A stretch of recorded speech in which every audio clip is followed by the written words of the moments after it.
बच्चों, आज मैं पुनः उपस्थित हूँ एक नए वीडियो के साथ। ये वीडियो मेरा कैमरे में बंद अपाहिज कविता के भाव सौंदर्य और शिल्प सौंदर्य को लेकर है। इस वीडियो में हम चर्चा करेंगे भाव सौंदर्य और शिल्प सौंदर्य की कैमरे में बंद अपाहिज कविता के अंतर्गत।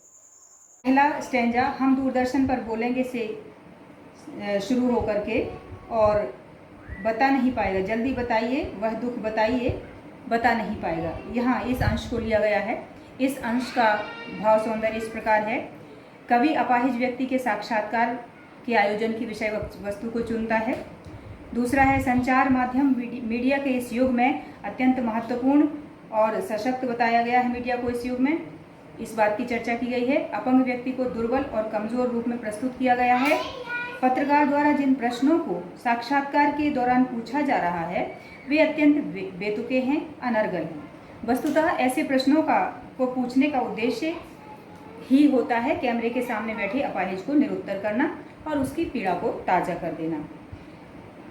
एक अगली इसकी विशेषता है कारोबारी दबाव के चलते निर्मम और संवेदन शून्य होती जा रही पत्रकारिता की ओर इशारा करना। ये इसका भाव सौंदर्य रहेगा। शिल्प सौंदर्य की बात करें, शिल्प सौंदर्य में सबसे पहले भाषा सरल, सहज, प्रवाहमान, मार्मिक, व्यंग्य प्रधान और गद्यात्मक है। दूसरा शैली का बिंदु है। शैली नाटकीय व मनोविश्लेषणात्मक है, व्यंग्यात्मक भी है और संवाद शैली भी है। 4 प्रकार की शैलियाँ इसमें समाविष्ट हैं। और तीसरा अलंकार।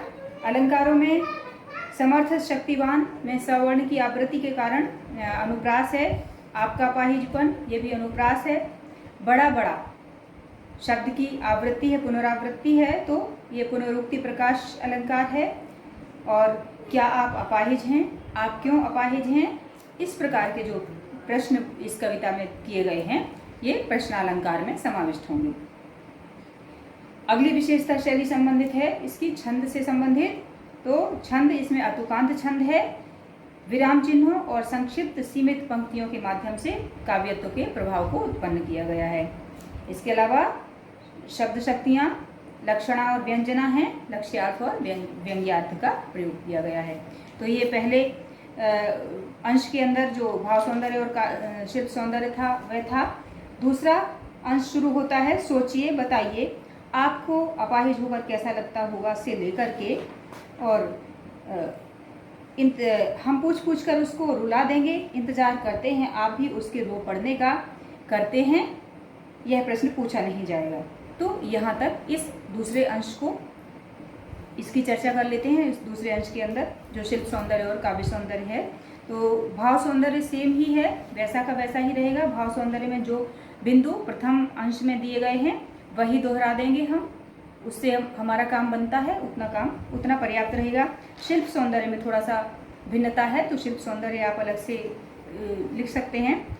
भाषा सरल, सहज, प्रवाहमान, मार्मिक, व्यंग्य प्रधान और गद्यात्मक है। व्यंग्य प्रधान मनोविश्लेषणात्मक, नाटकीय शैली का प्रयोग है, संवाद शैली है, ये पिछली बार में भी था। अलंकार आपको अपाहिज होकर कैसा लगता है, आपको अपाहिज होकर कैसा लगता है, और कोशिश कीजिए, थोड़ी कोशिश करिए। इन दोनों स्थलों पर अनुप्रास अलंकार है। कैसा लगता है, क्या ऐसा, खो देंगे, अवसर खो देंगे, ये सारे प्रश्न अलंकार के अंदर आ जाएंगे। और पुनरुक्ति प्रकाश अलंकार में पूछ कर रुला देंगे, तो पूछ कर शब्द की आवृत्ति के कारण से ये पुनरुक्ति प्रकाश अलंकार होगा। तो ये शिल्प की विशेषताएं थी। एक और महत्वपूर्ण शिल्प की विशेषता इसमें आपको देनी है, वो ये है कि नेपथ्य की महत्वपूर्ण घटनाओं को कोष्ठक में रखकर पाठकों तक संप्रेषित करना एक नवीन प्रकार का कवि ने प्रयोग किया हुआ है। तो ये सारे शिल्प सौंदर्य के बिंदु हैं। भाव सौंदर्य लगभग वही रहेगा जो पहले भी दिया था। एक आध चीज और इसमें डाल सकते हैं आप